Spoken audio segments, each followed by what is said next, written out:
Virgie, nagsabot na. Naningikam. Gidugo mo na. Mao ba, Sir Lucio?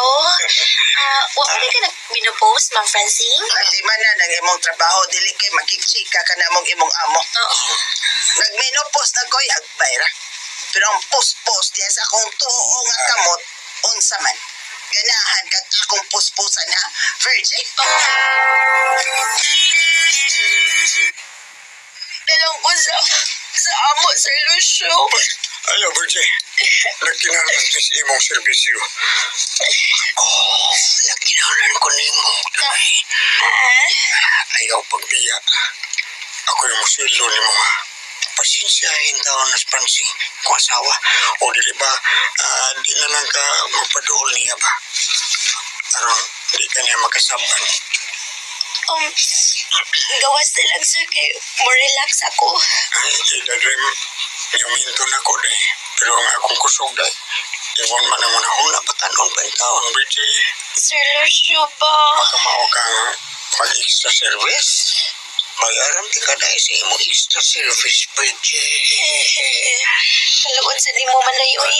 Sige lang, manoy ka na ako ba? Ano sa ba mo? Kanang manoy, mataroy, mataroy ka na, bi.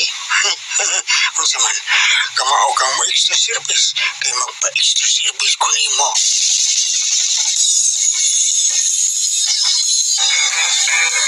Si Lolo Lucio. Hala no, di na rin siya taon sa kwartos may nga si Ate Virgie. Antod ka rin pang gawas. Eda, kanina na kayong nakita niya sa Lola Francine taon, may kalibutan. Saka na to, sa kwartos, Lolo, no, si Ate Virgie.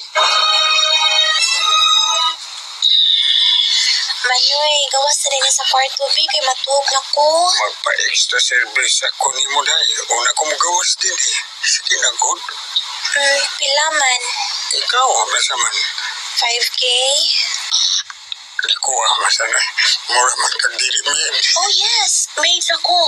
Pero extra service ang akong buhaton ni mo, Manoy. Sabot ka, Manoy. Kung di ka papayad ako, 5K, gawas na lang din hi.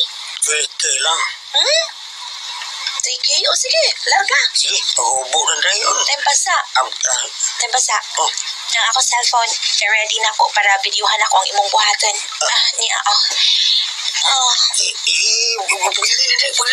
Palas Manoy, kurog-kurog pang tingog.